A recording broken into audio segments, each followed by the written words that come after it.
الله ونشهد أن محمدا عبده ورسوله. أما بعد فإن الخير الحديث كتاب الله وخير الهدي هدي محمد صلى الله عليه وسلم وشر الأمور محدثاتها وكل محدثة بدعة وكل بدعة ضلالة وكل ضلالة في النار. أعوذ بالله من الشيطان الرجيم. يا أيها الذين آمنوا اتقوا الله حق تقاته ولا تموتن إلا وأنتم مسلمون. رب اشرح لي صدري ويسر لي أمري واحلل عقدة من لساني يفقهوا قولي. اللهم أرنا الحق حقا وارزقنا اتباعه وأرنا الباطل باطلا وارزقنا اجتنابه. آمین یا رب العالمین. کسی شخص کا اگر وصف دیکھنا ہو تو اس کی صحبت میں بیٹھے ہوئے لوگوں کا تجزیہ کر لو، تمہیں پتہ چل جائے گا کہ شخص نے جس کی صحبت میں یہ لوگ رہے ہیں ان کی زندگی کا حال کیا ہے، ان کا تقویٰ، ان کا معیار، ان کا اللہ سے ڈرنا کس طریقے کا ہے. لیکن جس شخص کو اللہ سبحانہ و تعالیٰ نے اپنا نبی اور رسول مبعوث کیا ہو اور اس کی تربیت کا ذمہ بھی اپنے ذمہ لیا ہو، اس کی صحبت میں رہنے والے لوگوں کے بارے میں ہم کیا سوچ سکتے ہیں کہ ان کی تربیت کیسی ہو. یقیناً ہم اللہ کے رسول کے صحابہ رضوان اللہ علیہ مجمعین کی زندگی کا مطالعہ کرتے ہیں تو ایک ایک بندہ ہمیں گوہر نایاب نظر آتا ہے. ان کا اخلاق، ان کی تربیت، ان کا کردار، ان کا زندگی کا گزارنے کا طریقہ معاشرے کے اندر اعلیٰ ترین اقدار کی ان پر مشتمل ہوتا ہے.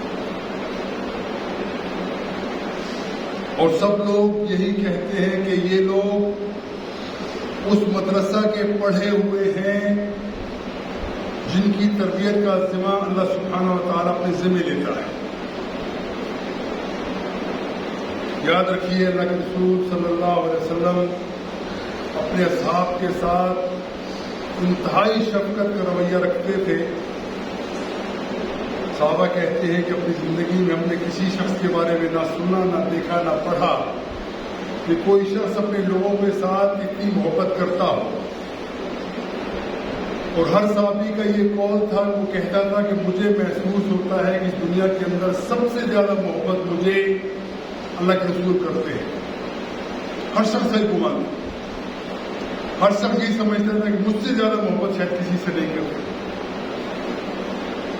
اللہ کے رسول صلی اللہ علیہ وسلم کی تربیت کا نتیجہ تھا کہ ان لوگوں نے پوری دنیا کے اندر اپنے آپ کو ایک نمونہ بنایا. اللہ کے رسول کی تربیت کا جو نظام انہوں نے حاصل کیا تھا اس کو دنیا میں آ کے لے کے چلے اور پوری انسانیت کی تربیت کا ذمہ اپنے لیے ذمہ لیا. لیکن بھائیوں، کیونکہ ہمارا اپنا مطالعہ دین کے بارے کے اندر قطعی طور پہ نہ ہونے کے برابر ہے، لہذا ہمیں پتہ نہیں چلتا کہ اللہ کے رسول کی تربیت کا نتیجہ کیا تھا، ان صحابہ کی سیرت کیسی تھی، کردار کیسا تھا، یہ سب چیزیں ہمیں معلوم نہیں ہوتی. اور پھر ایک بہت بڑا مغالطہ ڈالا جاتا ہے کہ اللہ کے رسول صلی اللہ علیہ وسلم کے بعد ان کے تربیت یافتہ لوگ اکثر تعداد کے اندر یہ کہا جاتا ہے، اللہ پھر اس کے نقل کرنا بھی درست نہیں ہے، لیکن کہا جاتا ہے کہ تمام لوگ اپنے دین سے ہٹ گئے. اب یہ کتنا بڑا بہتان ہے، یہ کتنی بڑی جسارت ہے کہ کوئی شخص یہ کہے کہ جس شخص نے کائنات میں اس سے بہتر مدعی نہیں ہو سکتا، اس سے بہتر کوئی مدرس نہیں ہو سکتا، اس سے بہتر کوئی مرشد نہیں ہو سکتا، اس کی تربیت کا نتیجہ یہ نکلا کہ چند دنوں کے اندر لوگ اپنے دین سے پھر گئے. یہ اعتراض صحابہ پہ نہیں ہے، بلکہ یہ اعتراض اللہ کے رسول صلی اللہ علیہ وسلم کے اوپر ڈائریکٹ پڑتا ہے کہ آپ تربیت نہ کر سکتے. اور جھوٹ کو اتنا پھیلایا جاتا ہے کہ اس کی انتہا نہیں رہتی.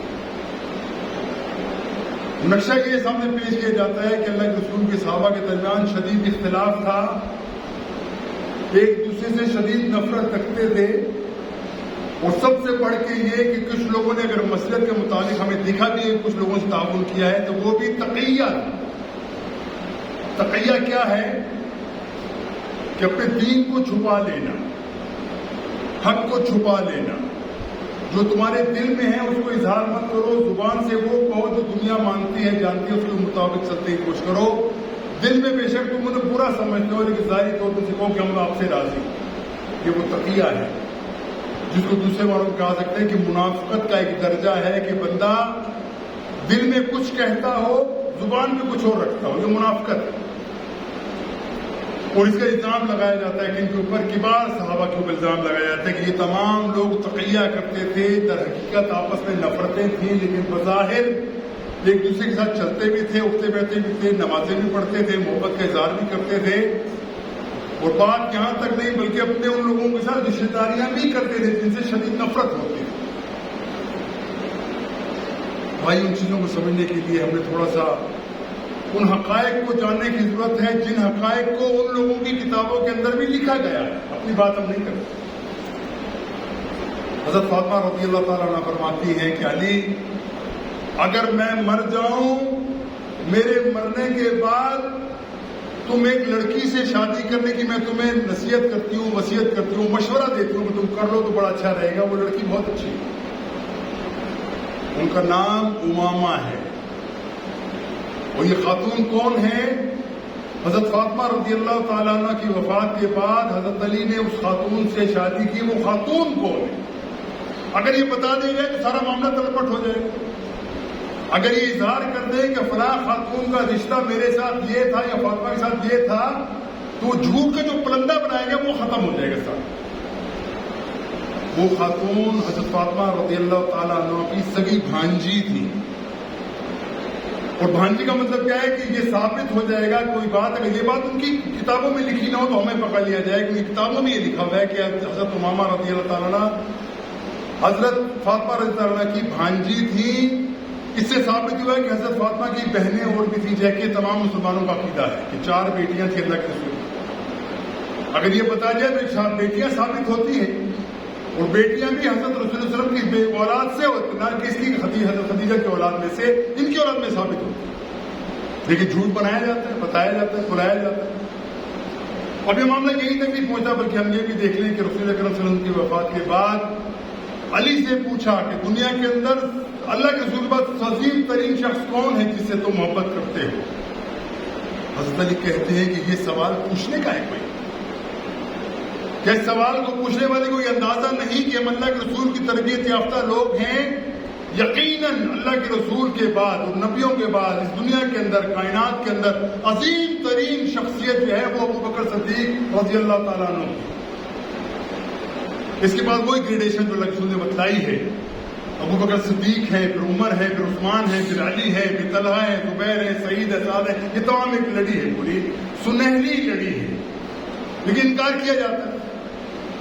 اور دوسری بات یہ دیکھ لیجیے کہ اس کا موجد کیا تھا، وجہ کیا تھی؟ وجہ اصل میں یہ تھی کہ عبداللہ ابن سبا نامی یہودی جو اللہ کے رسول سے شدید نفرت رکھتا تھا، اللہ کے رسول کی دعوت سے نفرت رکھتا تھا، وہ چاہتا تھا کہ مسلمانوں کے اندر جو عروج کا معاملہ نکلا ہے، اللہ کے رسول کی وفات کے بعد جو مسلمان ہر جگہ پہ اچڑ دوڑے ہیں، اللہ تعالیٰ نے ہر جگہ مسلمانوں کو فتح سے ہمکنار کیا ہے۔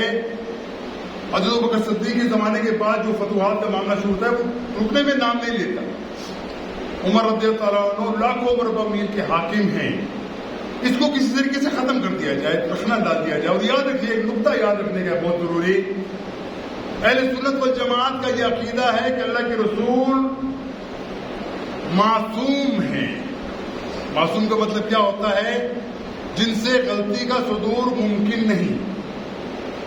اور نبوت اور رسالت جو خاصہ معصومیت ہوتی ہے، اللہ کے رسول جو اتنے بھی ہیں وہ نبی ہیں، تمام معصوم ہیں۔ اللہ تعالیٰ نے ان کی حفاظت کا ذمہ اپنے ذمہ لیا ہوتا ہے کہ ان سے غلطی نہیں ہو سکتی، اور اگر کچھ تھوڑی سی لغزش ہو بھی جائے اللہ سبحانہ تعالیٰ اس کو معاف کر دے۔ اہل سنت والجماعت کا عقیدہ سمجھ لیجئے کہ ہمارے نزدیک اللہ کے رسول کے بعد دنیا کے اندر کوئی شخص معصوم نہیں ہے۔ کوئی شخص یہ دعویٰ نہیں کر سکتا کہ اس کی زندگی 100% درست ہے، وہ کبھی غلطی نہیں کر سکتا، کبھی دھوکہ نہیں کھا سکتا، کہ اس سے کوئی غلط کام نہیں ہو سکتا، ممکن ہے صدور۔ لیکن یاد رکھ لیجیے، اس عقیدے کو ساتھ ملا کے یہ بھی یاد رکھ لیجیے، اگر کسی شخص کے بارے میں یہ کہا گیا کہ اس سے فلاں جگہ پہ غلطی ہوئی ہے، لیکن ہمارا عقیدہ یہ ہے کہ ان کی نیت کے اوپر شک کرو گے کسی صحابی کی نیت میں شک کرو گے کسی جان بوجھ کے ایسا کیا ہے، یاد رکھو تم اپنے ایمان سے ہاتھ دھو بیٹھو۔ اللہ کے رسول کے اصحاب کی نیت کے اوپر شک کرنا بالکل ایسے جیسے اللہ کے رسول کی نیت پہ شک کرنا، ان کی تربیت کا یہ نتیجہ تھا کہ ان کی نیت پہ شک نہیں کیا جاتا۔ غلطی ممکن ہم سے ہو سکتی ہے اور سور ممکن۔ اور اگلی بات یہ ہے کہ ہم کون ہوتے ہیں کسی رسول کے صحابی کی غلطی کا تذکرہ کرنے والے کہ فلاں صحابی سے غلطی ہوئی، فلاں صحابی سے یہ غلطی ہوئی، فلاں صحابی سے یہ غلطی ہوئی۔ ہمیں کوئی حق نہیں پہنچتا۔ ہمارے ذمہ ہے کہ ہم اللہ کے رسول کی صحابہ کی بات کو مانیں اور ماننے کے لیے ہمیں وقت تیار ہو جائیں، ان کی اتباع کے لیے ہم اپنے آپ کو تیار پائیں۔ یہ ہمارے ذمہ ہے۔ کسی کی جانچ لگانا کون غلطی پہ تھا اور کتنی غلطی پہ تھا، اس کی کیا وجہ تھی، ہمارا کوئی نہ ہم سے پوچھا جائے گا، نہ ہمارے ذمہ ہے، نہ ہم سے یہ سوال کیا جائے گا تمہیں ایسا کیوں نہیں کیا۔ حضرات اگر ہم تھوڑی دیر کی سوچیں غور کریں، جتنی نفرتیں پھیلائی گئی ہیں امت مسلمہ کے اندر، امت مسلمہ میں بات کر رہا ہوں، اس کے اندر ہم ان لوگوں کو بھی شامل کرتے ہیں جنہوں نے کہا کہ اللہ کے رسول کے بعد سوائے 15-20 لوگوں میں تمام امت مسلمہ مرتد ہو گئی۔ انا للہ و انا الیہ راجعون۔ لیکن حقیقت جان لیجیے حقیقت ہے کیا، اور حقیقت میں اپنے گھر سے بیان کروں مجھ پہ اعتراض کیا جا سکتا ہے۔ اگر میں حقیقت ان کے گھر سے بیان کروں پھر کیا خیال ہے کہ کوئی کیا کہے گا۔ اور یاد رکھیے ہماری زندگی کا ایک چلن ہے، طریقہ ہے، ایک اصول ہے ہمارا، ہم اپنی اولاد کے نام کس پہ رکھتے ہیں جس کو پسند کرتے ہیں۔ ہم اپنی بیٹیوں کے نام کس پہ رکھتے ہیں جن کو ہم پسند کرتے ہیں، ان کے نام پہ ہم اپنا نام رکھتے ہیں۔ کبھی آپ نے سوچا کسی شخص نے کہ جو شخص قارون کو جانتا ہو، شداد کو جانتا ہو، حامان کو جانتا ہو، فرعون کو جانتا ہو، نمرود کو جانتا ہو، وہ اپنے بیٹوں کے نام یہ تمام ناموں سے کوئی نام رکھے؟ ممکن نہیں، سوال پیدا نہیں ہوتا، کیوں وہ سمجھتا ہے کہ یہ لوگ تمام اللہ کے دشمن ہیں، نبیوں کے ساتھ جنگ میں ہمیشہ نبرد آزما رہے ہیں یہ لوگ، ہم ان کا نام اپنی اولاد کا نام کو نہیں رکھ سکتے، ممکن ہے۔ اور یہی بات چھپائی جاتی ہے۔ آپ نے یہ تو سنا ہوگا، میں ہمیشہ ہم صلح کی بات کرتے ہیں، ہم کسی کے اوپر بات کی تشنام نہیں دیں گے، لیکن حقیقت بیان کرنا لازم ہے، حقیقت بیان کرنی چاہیے اور کرنا ہی ضروری ہے۔ ہر شخص یہ جانتا ہے کہ میدان کربلا کے اندر جو ثانیہ کربلا ہوا تھا اس کے اندر صحابہ اور اللہ کے رسول کی اولاد کو شہید کیا گیا تھا، جن کی تعداد سب کو یاد ہوگا 72 لوگ تھے شہید ہوئے۔ صحیح بات ہے، کسی کو یہ پتا تھا کہ نئی بات میں بتا رہا ہوں، سب کو پتا ہے 72 شہید ہوئے تھے۔ اب وہ 72 کے نام نہیں بتائے جاتے، آپ کو چند کے نام بتا دیے تھے لیکن اکثر کے نام نہیں بتائے جاتے۔ آپ کو یہ بتایا گیا ہے کبھی کہ حضرت حسین رضی اللہ عنہ کے 8 بھائی اس معرکے کے اندر شہید ہوئے۔ حضرت حسین کے بھائی، کس کے بیٹے؟ علی کے بیٹے، وہ شہید ہوئے ہیں، 72 لوگوں کے اندر وہ شامل ہوئے۔ اور کبھی آپ نے کبھی سنا ہے جو نفرت کا اظہار کرتے ہیں وہ نفرت کو پھر چھپا نہیں سکتے، چھپانا ممکن نہیں ہے ان کے لیے۔ ذرا ان سے پوچھ کے بتاؤ تمہاری اپنی کتابوں میں جو 72 افراد کے نام لکھے گئے ان کے نام کیا کیا ہیں؟ آپ کو پتا چلے گا اس کے اندر سے ایک نام جو شہید ہوا ان کا نام ابو بکر بن علی بن ابی طالب، ایک کا نام عمر بن علی بن ابی طالب، ایک کا نام عثمان بن علی بن ابی طالب، اور اس طریقے سے طلحہ ان کا نام تھا۔ یہ تمام نام وہ ہیں جن سے نفرت کا اظہار کیا جاتا ہے کہ یہ لوگ تو دشمن تھے علی کے۔ ابھی کیسے ممکن ہے کہ علی کے دشمن ہوں اور علی اپنے دشمنوں کا نام ان صحابہ کے نام کے اوپر رکھے؟ جب ان کا بیٹا پیدا ہوا، محمد پیدا ہوا، تو نام پوچھا پیدا ہوا علی کیا نام رکھو گے؟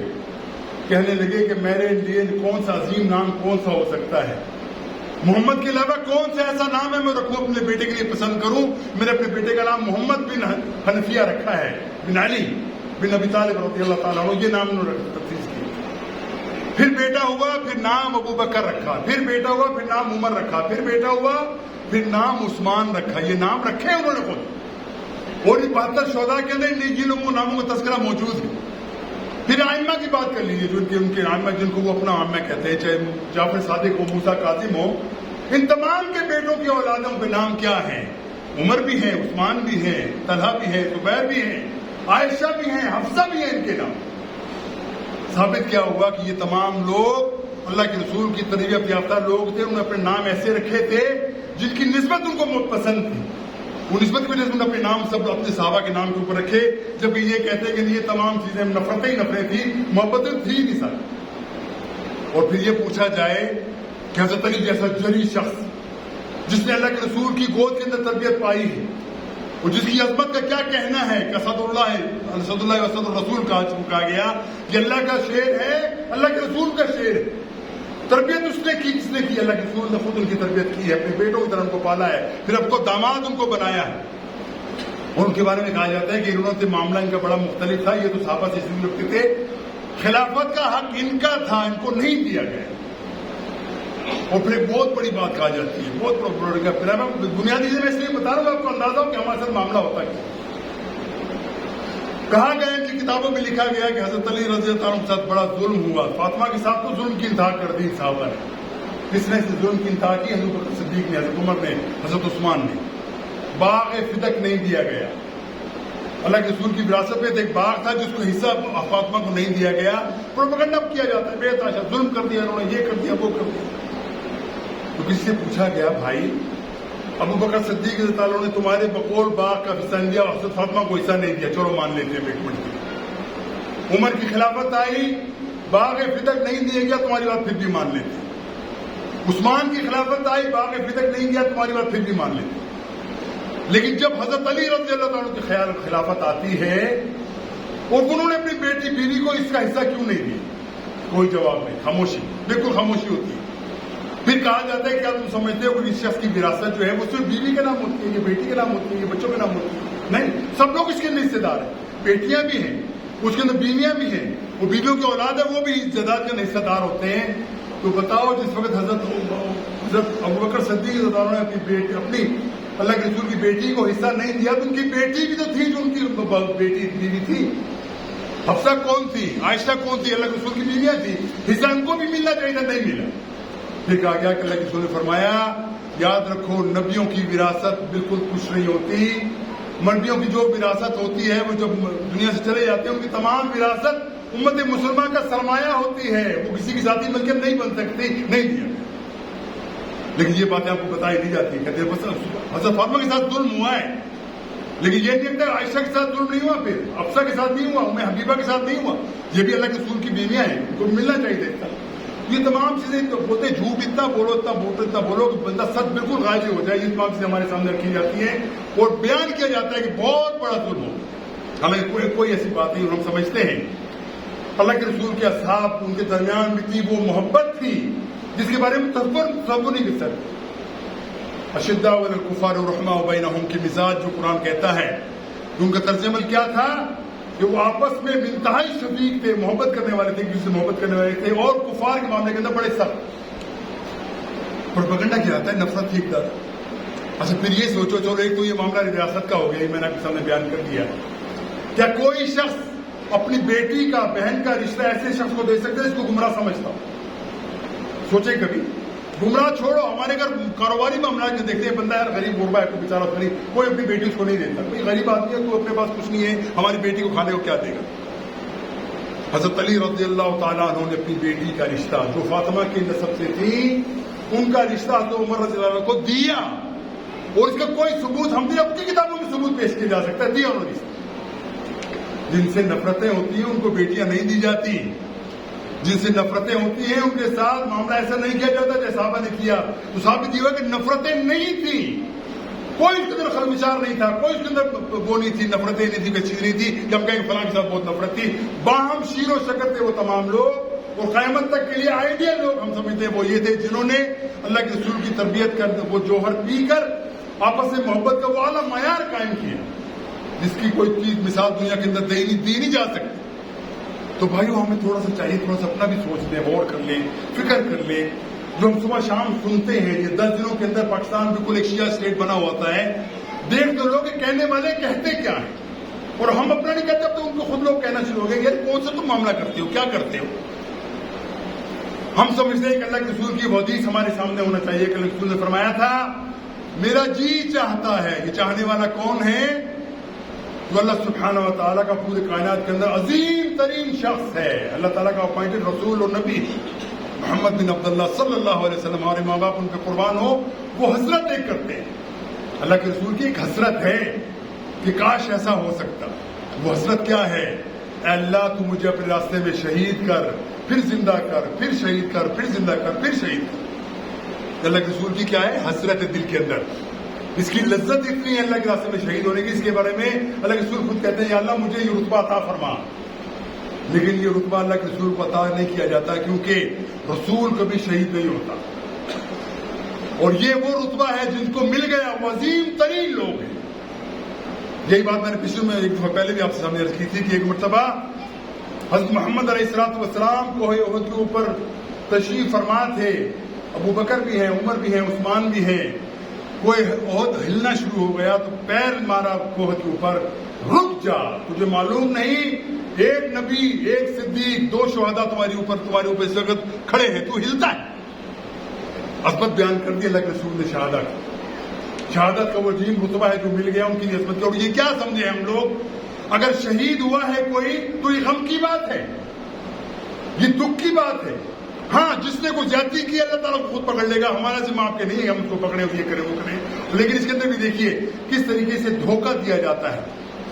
ٹائم کم ہوتا ہے، میں تو اصل میں اس کو آنا چاہ رہا تھا کہ جو چیزیں ہمارے اندر پھیلائی جاتی ہیں کہ صحابہ کے اندر شدید نفرت تھی، وہ قطعی طور پہ جھوٹ ہے، اس کا کوئی سچ سے کوئی تعلق نہیں۔ لیکن کیا ہے کہ حضرت حسین رضی اللہ تعالیٰ عنہ، اور ہم یہ سمجھتے ہیں کہ حسین کوئی معصوم سے بچے تھے، ایسی بات نہیں، ان کی عمر 50 سال کی عمر، ان کی عمر تھی، وہ جہاں دیدہ شخص تھے، وہ تربیت یافتہ تھے، اللہ کے رسول کی تربیت، اپنی گود میں تربیت حاصل کی تھی، وہ کبھی غلط کام نہیں کر سکتے تھے، لیکن انسان دھوکے میں آ جاتا ہے، دھوکے میں لایا گیا۔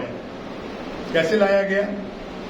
جس وقت حضرت علی رضی اللہ عنہ کے بعد حضرت حسن کا معاملہ آتا ہے، وہ حضرت حسن کے بارے میں اللہ کے رسول فرمایا تھا کہ یہ میرا بیٹا ایسا بیٹا ہے جس کی وجہ سے امت مسلمہ کے 2 گروہ آپس میں صلح کریں گے، اور وہ صلح ہوئی۔ حضرت حسن رضی اللہ عنہ نے خلافت سے دستبرداری کا اعلان کیا، حضرت معاویہ رضی اللہ تعالیٰ عنہ کو خلیفہ مقرر کیا گیا، اور 20 سال تک، یہ 2-4 سال کا مسئلہ نہیں ہے یہ، ان دنوں میں حسن بھی تھے، بعد میں حسن تو شہید ہو گئے، ان کو سنا لگتا ہے کہ زہر دیا یہ ایسا معاملہ ہوا، لیکن اس کے بارے میں مختلف صورت میں اندر روایت آتی ہے کیا معاملہ ہوا، لیکن وہ دنیا سے چلے گئے، پھر حضرت حسین رضی اللہ عنہ آئے، اس وقت بھی حضرت امیر معاویہ کی سلطنتی حکومت ان کی تھی۔ 20 سال تک امت مسلمہ کے اندر صرف ایک ہی مقصد تھا، کسی کفار کو للکارا جائے، مسلمانوں کی فوجیں پوری دنیا کے اندر چھاتی چلی گئی، ان مسلمانوں کا لشکر ہر جگہ پہ جا کے اسلام کا بول بالتا کرتا چلا گیا، کوئی خرفشا نہیں، کوئی فتنہ نہیں، کوئی ہنگامہ نہیں، کوئی لڑائی نہیں، کوئی نفرت، کچھ بھی نہیں۔ 20 سال 2-4 سال کی بات نہیں ہے۔ پھر اچانک کیا معاملہ ہو، نفرتیں جو پھیلائی گئی تھی، اور نفرت پھیلانے والے کون تھے یاد ہے آپ کو؟